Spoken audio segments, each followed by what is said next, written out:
ഞാൻ ഉണ്ടാക്കിയ ഐറ്റം കണ്ടോ? എന്താണ് പറയുന്നത്?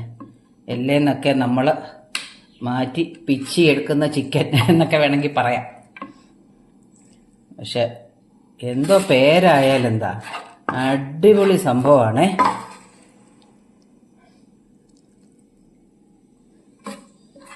നമുക്ക് ചപ്പാത്തി പൂരിയൊക്കെ കൂടെ കഴിക്കാം. ചോറിൻ്റെ കൂടെ വേറെ കറിയൊന്നും ഒഴിക്കരുത് കേട്ടോ. ഇത് മാത്രം അങ്ങോട്ട് പുരട്ടി ഒന്ന് കഴിച്ച് നോക്കാം. കണ്ടോ, ഇന്ന് ഞാൻ ഉണ്ടാക്കിയ ഒരു ചിക്കനാണിത്. അപ്പം ഇത് കണ്ടോ, കാണാനൊക്കെ നല്ല ഭംഗിയില്ലേ? അപ്പം ഇത് ഉണ്ടാക്കിയത് എങ്ങനെയാണെന്ന് ഞാൻ അപ്പം കാണിക്കാൻ പോവാണേ. കണ്ടോ, അപ്പം ഇത് എങ്ങനെ ഉണ്ടാക്കിയെന്നൊക്കെ ഒന്ന് കാണണ്ടേ? അപ്പം നമുക്കിന്ന് ഇത് ഉണ്ടാക്കുന്നത് എങ്ങനെയാണെന്ന് കാണാം. ബാ, നമുക്ക് നോക്കാം. ഞാൻ ചിക്കന് എടുത്ത് വെച്ചിട്ടുണ്ട്. ഏകദേശം ഒരു 1/2 കിലോ ചിക്കൻ കാണും. ഇതിന് നമുക്കിതൊന്ന് കുക്കറിലിട്ടൊന്ന് ആദ്യം ഒന്ന് വേവിക്കണം. അതിന് വേവിക്കാനായിട്ട് കുക്കറിലേക്ക് ഇതിട്ടിട്ട് ഒരല്പം മഞ്ഞൾപ്പൊടി, ഉപ്പും ഇച്ചിരി ഓയിലും വെള്ളവും ഒഴിച്ച് നമുക്കിതൊന്ന് വേവിച്ചെടുക്കാം. മഞ്ഞൾപ്പൊടി, ഉപ്പ്, 1 സ്പൂൺ ഓയില്, 1/2 ഗ്ലാസ് വെള്ളം, ഇത്രയും കൂടെ ഒഴിച്ച് നമുക്ക് കുക്കറിലൊന്ന് വേവിച്ചെടുക്കാം. നമുക്ക് ഇതിലേക്ക് കുറച്ച് കാര്യങ്ങളിട്ടൊന്ന് റോസ്റ്റ് ചെയ്ത് ഒന്ന് പൊടിച്ചെടുക്കണം. അങ്ങനെയാണ് നമ്മൾ അതിൻ്റെ മസാല ചേർക്കുന്നത്.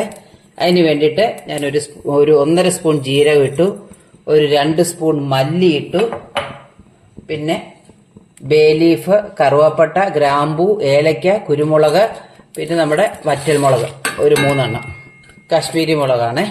അതുകൊണ്ടിട്ട് നമുക്കൊന്ന് ചെറുതായിട്ടൊന്ന് റോസ്റ്റ് ചെയ്തെടുക്കണം.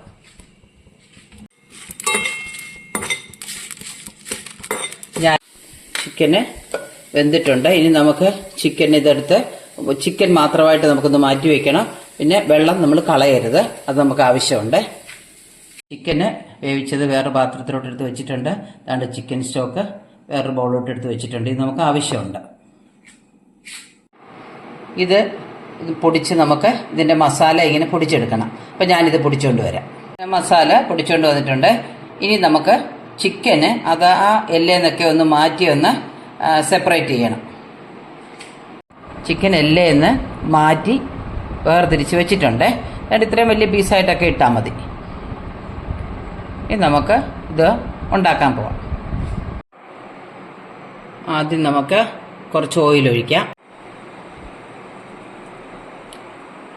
നമുക്ക് ഒരു 1/2 സ്പൂൺ പെരുംജീരകം,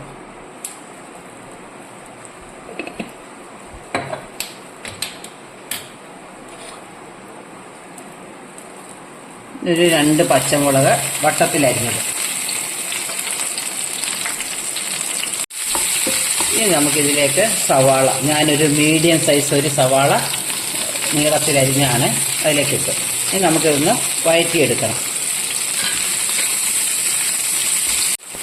ഉപ്പിട്ടു, ഇനി നന്നായിട്ടൊന്ന് വഴറ്റിയെടുക്കാം. സവാള ഉണ്ട്, നല്ലോണം വാടി വന്നിട്ടുണ്ട്. ഇനി നമുക്കിതിലേക്ക് നമ്മൾ പൊടിച്ചു വെച്ചിരിക്കുന്ന മസാല ചേർക്കണം.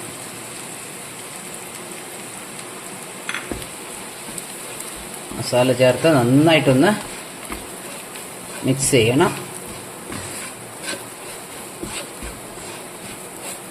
അതൊന്ന് ചൂടായി, നമ്മൾ റോസ്റ്റ് ചെയ്ത മല്ലിയൊക്കെ ആയിരുന്നല്ലോ, അതുകൊണ്ട് ജസ്റ്റ് ഒന്ന് ചൂടായാൽ മതി ഇതിനകത്തോട്ട് ഇട്ടിട്ട്.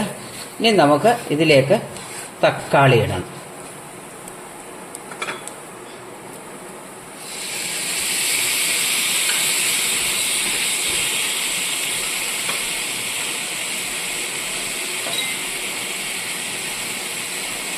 ഒരു 1/2 ടീസ്പൂൺ മഞ്ഞൾപ്പൊടി,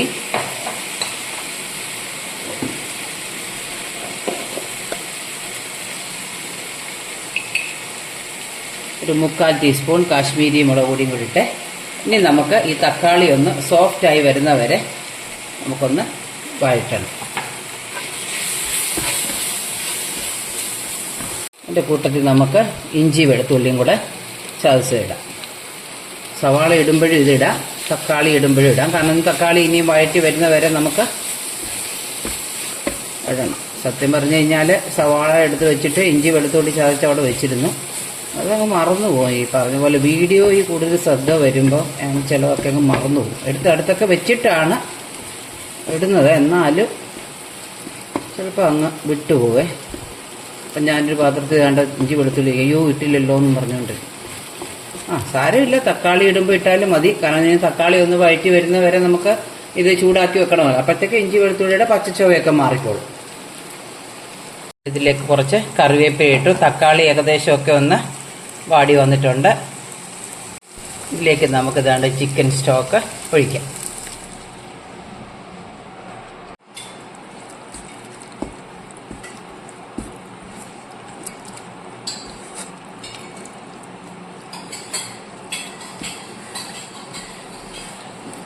നന്നായിട്ട് ഒന്ന് തിളച്ചൊക്കെ വരട്ടെ. അപ്പോഴത്തേക്ക് തക്കാളി പൂർണ്ണമായിട്ടും വേവും. നന്നായിട്ട് തിളച്ചിട്ടുണ്ട്. ഇനി നമുക്കിതിലേക്ക് ഇതേണ്ട ഈ ചിക്കന് എല്ലിന്ന് വേർതിരിച്ച് വെച്ചിട്ടില്ലേ, അത് നമുക്കിതിലേക്ക് ഇടണം.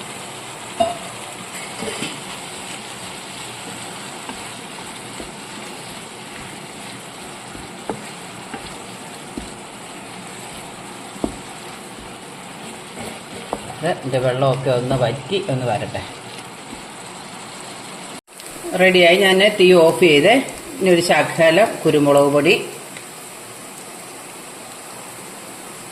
അല്പം ഒരു 1/4 ടീസ്പൂൺ ഗരം മസാല അതും കൂടി ഇടുക. കുറച്ച് മല്ലിയില,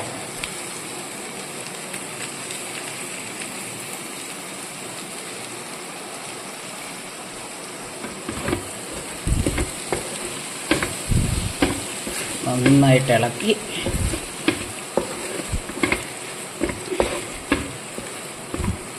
റെഡി ആയിട്ടുണ്ട് കേട്ടോ.